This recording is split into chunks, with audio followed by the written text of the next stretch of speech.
जिंदगी का सबसे बड़ा सवाल ये है कि मुर्गी पहले आई या अंडा। मगर अब पता चला है कि असल मसला ये है, कजन्स के काम पहले आते हैं या उनके पैसे।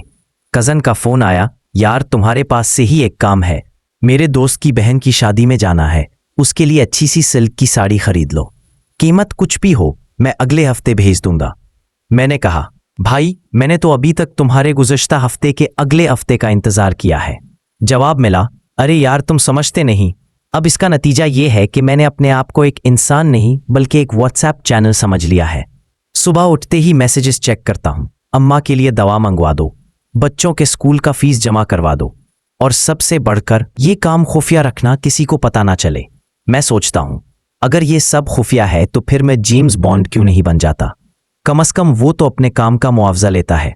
आजकल मेरी जिंदगी का सबसे बड़ा सवाल ये है कि क्या मैं वाकई अपनी माँ का बेटा हूँ या बैरून मुल्क बैठे कज़न्स का प्राइवेट टास्क मैनेजर। बात यह है कि जब से मेरे चचाजाद, मामूजाद और फूफीजाद भाई दुबई, सऊदीया और कनाडा में पाकिस्तान की खिदमत के नाम पर आबाद हुए हैं, मेरा फ़ोन एक ग्लोबल हेल्पलाइन बन गया है। इनका ख्याल है कि पाकिस्तान में सिर्फ दो ही काम होते हैं, एक तो इनके काम करना, दूसरा इनके मज़ीद कामों का इंतज़ार करना। यार फौरी 10,000 भेज दो, मेरे बच्चे ने स्कूल के प्रोजेक्ट के लिए एक पौधा लगाना है, कल डेडलाइन है। मैंने सोचा, अरे भाई ये पौधा सोने का है क्या? यहाँ तो हमारी गली का कुत्ता भी मुफ्त में दरख्तों पर पेशाब कर देता है। पर छोड़े, ये तो मामूली बात है।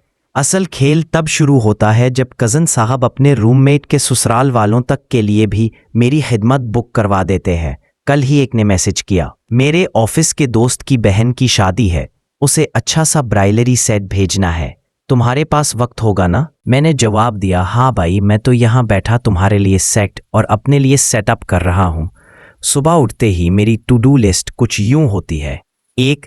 चाचा के लिए 50,000 निकलो। 2. खाला को 10,000 का इंटरनेट पैकेज करवाओ। 3. कज़न की बेटी की होमवर्क बुक का कवर स्याह करवाना, जो इन्होंने फंक्शनल डिज़ाइन कहकर बेच दिया है। रूममेट की सास के लिए शाल खरीदने जाना। सवाल यह है कि रूममेट की सास को मैं क्यों प्यार करूं? क्या ये शादी की कोई नई शर्त है? बैंक के क्लर्क ने एक दिन पूछा, साहब आपका तो यहाँ हफ्ते में 5 बार आना होता है, क्या काम है? मैंने कहा, भाई मैं एक इंसानी डेबिट कार्ड हूँ, जब भी बैरून मुल्क वाले स्वाइप करते हैं मेरा बैलेंस कम होता है। आखिरी फैसला, जब बात को ना कहना आ जाए। अब मैंने एक नया असूल बना लिया है, हर काम के बदले एक काम। जैसे अगर कज़न ने मुझे बच्चे की बर्थडे पार्टी के लिए केक मंगवाना है तो मैं उसे अपने लिए टेंशन फ्री हफ्ते का ऑर्डर दूंगा। वो फ़ोन पर फौरी का लफ्ज़ सुनते ही फ़ोन ज़मीन पर गिरा दूंगा। वैसे भी फ़ोन तो अब फौरी कामों से ही चलता है। तो दोस्तों, अगर आपके कज़न भी आपको अपना सोशल रिस्पॉन्सिबिलिटी प्रोजेक्ट समझते हैं तो याद रखें, हाँ मैं हमेशा हाँ नहीं होता, कभी कभी भाई मैं खुद फंस गया हूँ भी जवाब होता है।